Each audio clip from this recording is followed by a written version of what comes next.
Hello everyone, welcome to Nath পরিবার। আশা করি তোমরা সকলে ভালো আছো, আমিও ভালো আছি। দেখে নাও আজ আমি কোন রেসিপি তোমাদের সাথে শেয়ার করছি। গরমের দিনে চাটনি খেতে বেশ ভালোই লাগে। খাবার শেষ পাতে চাটনি হলে খাবারটা বেশ জমে যায়। আজ তোমাদের সাথে শেয়ার করছি চাটনির রেসিপি। আর আজ চাটনি তৈরি করব আমড়া দিয়ে। আজকে আমি ছোট ছোট দেশি আমড়া দিয়ে চাটনি তৈরি করে তোমাদেরকে দেখাবো। এই আমড়া চাটনিও কিন্তু নানা রকমভাবে রান্না করা যায়। আজকে একরকমভাবে তোমাদেরকে তৈরি করে দেখাচ্ছি, অন্যদিন আবার অন্যরকমভাবে তৈরি করে দেখাবো। দেখতেই পাচ্ছ একটা বাটিতে আমি নিয়ে নিয়েছি আমড়া। এই আমড়াগুলোর আমি বোটা ছাড়িয়ে একটু খোসা ছাড়িয়ে নেব।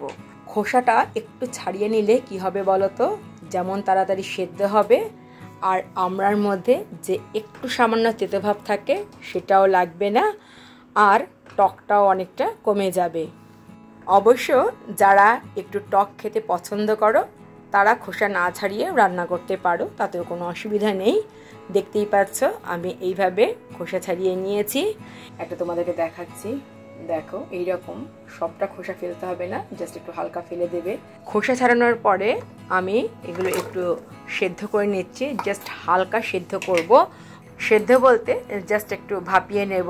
একটু নুন দিয়ে দিলাম। যে কোনো তরকারি একটু যদি ভাপিয়ে জলটা ফেলে দেওয়া যায় তাহলে রান্নাটা বেশ ভালো হয়। জাস্ট 2 মিনিটের জন্য ঢেকে দিচ্ছি। যতক্ষণ সেদ্ধ হচ্ছে আমরা একটা ড্রাই রোস্ট করে গুঁড়ো মশলা তৈরি করে নিচ্ছি। রয়েছে গোটা জিরে, মৌরি, ধনে, একটা শুকনো লঙ্কা, আর রয়েছে 5 ফোড়ন। সবই অল্প পরিমাণে, 1/2 টিস্পুন করে নিয়েছি। একটু ড্রাই রোস্ট করে আমি গ্রাইন্ড করে নেব। 2 মিনিট পরে ঢাকনাটা খুলছি। দেখতেই পাচ্ছ যে আমড়াগুলোর রং কিন্তু চেঞ্জ হয়ে গেছে, দেখে বোঝাই যাচ্ছে আমড়াগুলো ভালোভাবে সেদ্ধ হয়ে গেছে।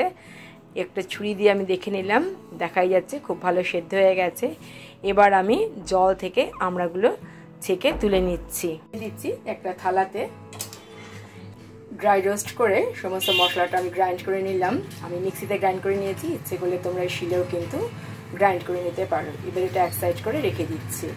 এবার গ্যাস ওভেনে কড়াই বসিয়ে দিয়েছি। কড়াইতে আমি দিয়ে দিচ্ছি 1 টেবিল স্পুন সর্ষের তেল, দিয়ে দিচ্ছি সর্ষে ফোড়ন, আর দিচ্ছি একটা শুকনো লঙ্কা, দিয়ে দেবো একটা তেজপাতা। ফোড়নটা খুব ভালো করে ফ্রাই করে নেব। ইচ্ছে করলে তোমরা 5 ফোড়নও কিন্তু ফোড়ন হিসেবে ব্যবহার করতে পারো। দেখাই যাচ্ছে শুকনো লঙ্কার কালারটা চেঞ্জ হয়ে গেছে, তার মানে ফোড়নটা ফ্রাই করা হয়ে গেছে। দিয়ে দিচ্ছি এর মধ্যে গ্রেট করে রাখা আদা। চাটনিতে একটু আদাটা ব্যবহার করবে, তাহলে দেখবে চাটনির টেস্টটাই কিন্তু অন্যরকম হবে। আদার কাঁচা গন্ধটা চলে গেছে। এবার আমি এর মধ্যে সেদ্ধ করে রাখা আমড়াগুলো দিয়ে দিচ্ছি, আর দিয়ে দিলাম টেস্ট অনুযায়ী নুন, আর অল্প একটু হলুদ গুঁড়ো। তবে হলুদ গুঁড়োটা যদি তোমাদের পছন্দ না হয় না দিলেও চলবে। আর একটু কালারের জন্য আমি এর মধ্যে দিয়ে দিলাম কাশ্মীরি রেড চিলি পাউডার, তবে খুবই সামান্য। খুব ভালো করে মিশিয়ে নিচ্ছি। আর আজকে যে চাটনিটা আমি তৈরি করছি এটা কিন্তু একটু ভারী চাটনি হবে। আগেই বলেছি যে আজকের আমড়ার চাটনিটা আমি একটু অন্যরকমভাবে তৈরি করছি। এবার আমি এর মধ্যে দিয়ে দিলাম অল্প একটু জল, কারণ এটা বেশ ভারী গ্রেভি দিয়ে তৈরি হবে। আর যেহেতু কচি আমড়া দেখতেই পাচ্ছ একদমই গলে গেছে। একটু নুন দিয়ে দিলাম, আর দিয়ে দিচ্ছি এর মধ্যে বাতাসা। যেহেতু চিনি খাওয়া এখন অতটা ভালো নয়, তো বাতাসা দিয়েই কিন্তু আমি চাটনিটা করব, এতে রঙটা আরও সুন্দর হবে। বাতাসাগুলো মেল্ট হয়ে গেছে দেখতেই পাচ্ছ। এবার আমি এর মধ্যে দিয়ে দিলাম তৈরি করে রাখা ভাজা মশলা। ভালো করে মিশিয়ে দিচ্ছি। চাটনিতে এই মশলাটা দেওয়ার চেষ্টা করবে, তাহলে দেখবে এর টেস্টটাই কিন্তু আলাদা হয়ে যাবে, জাস্ট অসম তৈরি হবে। আর দিয়ে দিলাম একটু কিশমিশ, তবে এটা অপশনাল, ইচ্ছে করলে দিতে পারো, নাও দিতে পারো। চাটনিটা তৈরি হয়ে গেছে। এবার গ্যাসের ফ্লেম অফ করে দেবো। ঠান্ডা হলে তারপর সার্ভ করে তোমাদেরকে দেখাবো। তৈরি হয়ে গেল দারুণ স্বাদের আমড়ার চাটনি। চাটনিটা তৈরি হয়ে গেছে। এবার গ্যাসের ফ্লেম অফ করে দেব। ঠান্ডা হলে তারপর সার্ভ করে তোমাদেরকে দেখাবো। কত সুন্দর চাটনির রংটা হয়েছে দেখতেই পাচ্ছ।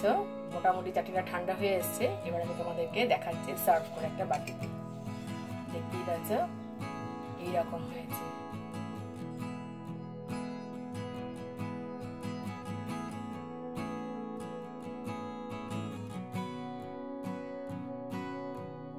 ওপর দিয়ে একটু কিশমিশ দিয়ে আমি গার্নিশ করে দিলাম। ইচ্ছে করলে তোমরা অন্য যে কোনো ড্রাই ফ্রুটস দিয়ে দিতে পারো এর মধ্যে। তৈরি হয়ে গেল দুর্দান্ত স্বাদের আমড়ার চাটনি। তোমাদের কাছে অনুরোধ থাকলো একবার এভাবে তৈরি করে খাওয়ার জন্য। আর ভিডিওটা প্রথম থেকে শেষ পর্যন্ত দেখার জন্য অসংখ্য ধন্যবাদ। আশা করি আজকের ভিডিওটা সকলেরই ভালো লেগেছে। তাহলে আজ এই পর্যন্তই, দেখা হবে আবার নেক্সট ভিডিওতে। ততক্ষণ পর্যন্ত তোমরা সকলে ভালো থেকো, টাটা।